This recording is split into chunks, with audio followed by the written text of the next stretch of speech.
Hola, ¿qué tal? Qué alegría tan grande poder estar nuevamente con ustedes en la meditación de nuestro tiempo con Dios del día de hoy.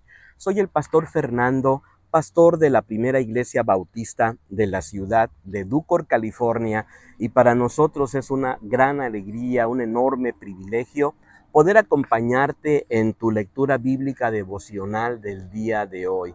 Muchísimas gracias por permitirnos este enorme privilegio. Gracias por suscribirse a nuestro canal, gracias por compartirlo con otras personas. Les mandamos un caluroso saludo, un fuerte abrazo hasta el lugar donde nos estén escuchando y observando. Gracias, muchas gracias. El día de hoy vamos a meditar en la primera carta del apóstol Pedro. Estamos ahora en el capítulo número 4, partiendo del versículo número 1 hasta el versículo número 11. Le hemos titulado a esta meditación de la siguiente manera: para vivir, para vivir. Y es que esta hermosa vida cristiana que el Señor nos ha permitido tener, una vez que nacemos de nuevo, una vez que le pedimos perdón al Señor y le pedimos que entre a nuestra vida y nos transforme, ahora entonces necesitamos experimentar una vida cristiana abundante, una vida cristiana donde la podamos vivir a plenitud. Y sabes, creo que en estos pasajes de la Escritura del día de hoy, precisamente el apóstol Pedro nos hace esta recomendación. Vamos a vivir nuestra vida cristiana, pero la vamos a vivir, ¿sabes cómo? A plenitud, sin ningún tipo de reserva, sin ningún tipo de estancamientos, sino más bien caminando hacia adelante, disfrutando de la paz plena que solamente Cristo nos puede dar a cada uno de nosotros. Y hay por lo menos dos enseñanzas que yo quiero compartir contigo el día de hoy, que se desprenden de estos preciosos 11 versículos que nos corresponde meditar el día de hoy. La primera enseñanza yo la rescato precisamente a partir del versículo número 1 hasta el versículo número 6, y le he puesto de la siguiente manera: para poder vivir nuestra vida cristiana a plenitud. Número 1, deja tu pecado en el pasado. Deja tu pecado en el pasado.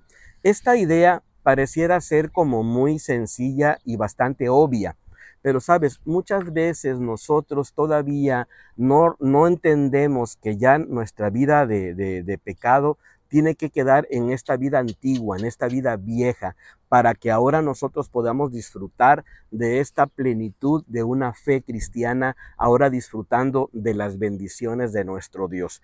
Te voy a leer los primeros 3 versículos de esta escritura para que tú tengas una idea de lo que te quiero enseñar. Dice el versículo 1, 2 y 3 de la siguiente manera: por eso, así como Cristo sufrió en su cuerpo, adopten también ustedes igual disposición, pues el que ha sufrido en el cuerpo ha roto con el pecado, para vivir el resto de su vida conforme a la voluntad de Dios y no conforme a los deseos humanos.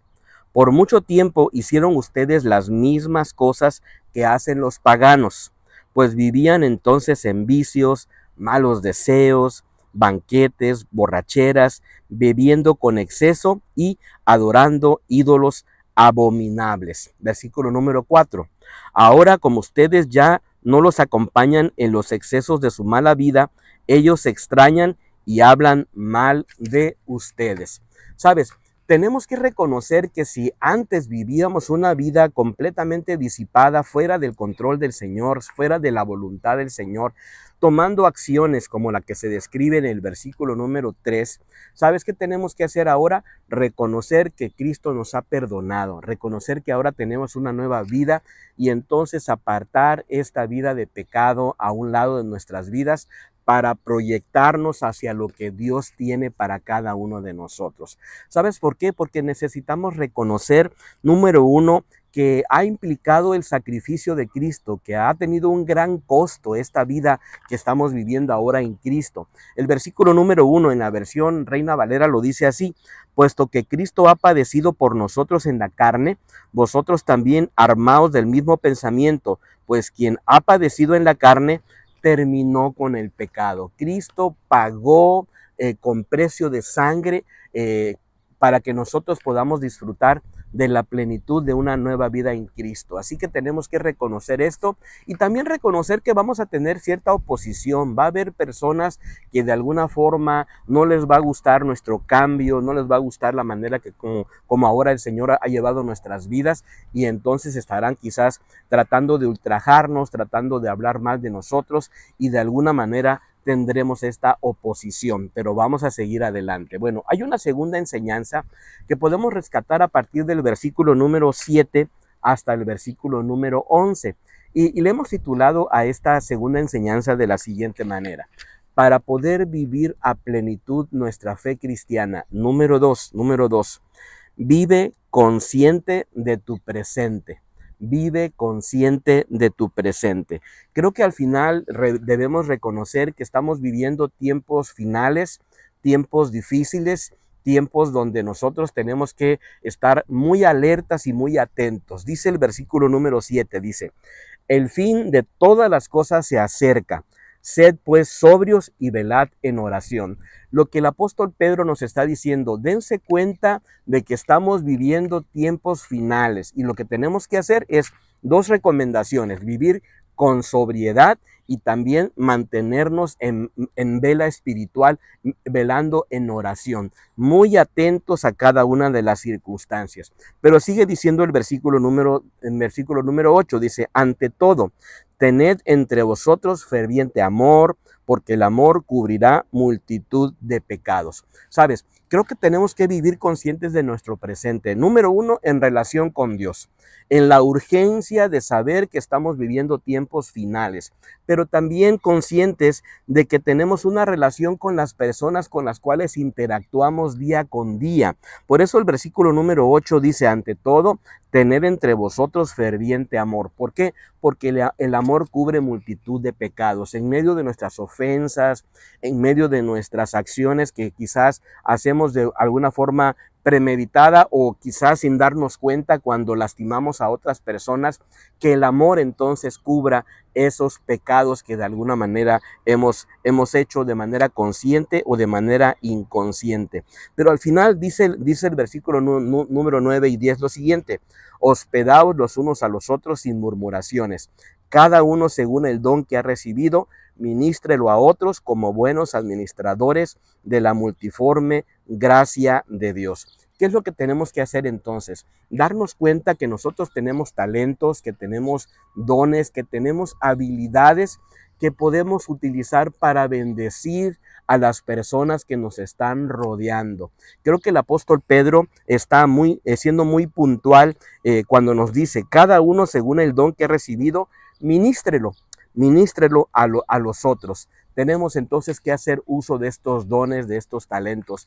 Y la mejor manera que lo podemos hacer, ¿sabes dónde es? En la iglesia del Señor. En los ministerios que de alguna manera el Señor ha levantado en nuestras iglesias.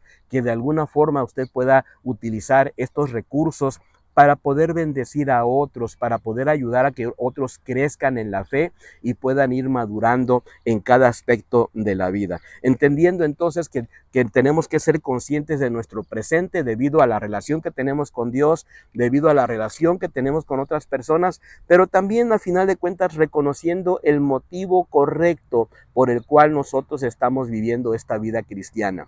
Versículo número 10 y versículo número 11 dicen así: cada uno según el don que ha recibido, ministrelo a otros como buenos administradores de la multiforme gracia de Dios.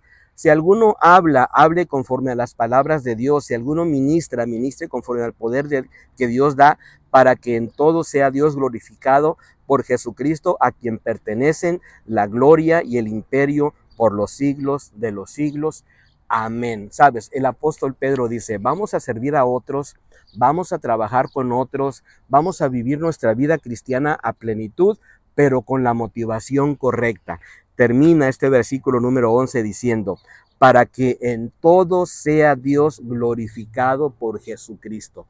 Querido hermano, querida hermana, que tu vida sea un motivo de alabanza, que tu vida glorifique a Dios, que tú puedas de alguna manera, a través de tus acciones, a través de tu vivir, a través de todo lo que tú haces de manera personal, en tu familia, en tu matrimonio, en el ministerio que estés llevando adelante, que puedan decir las personas que a través de tu vida Dios es glorificado, que el Señor reciba toda la gloria, que el Señor reciba todo el honor, porque Él lo merece en cada momento de nuestra vida. Vivamos entonces nuestra fe cristiana, vivamos nuestra relación con el Señor y hagámoslo a plenitud, recordando estas dos enseñanzas. Número 1, dejando atrás, dejando el pecado en el pasado. Y número 2, viviendo conscientes de nuestro presente, que vivimos al final de cuentas momentos definitivos, tiempos finales, donde toda la gloria y toda la alabanza la tiene que recibir nuestro Dios Todopoderoso. Te mandamos un fuerte saludo, te mandamos un fuerte abrazo y muchísimas gracias por acompañarnos en este espacio devocional. Que el Señor te bendiga. Hasta pronto.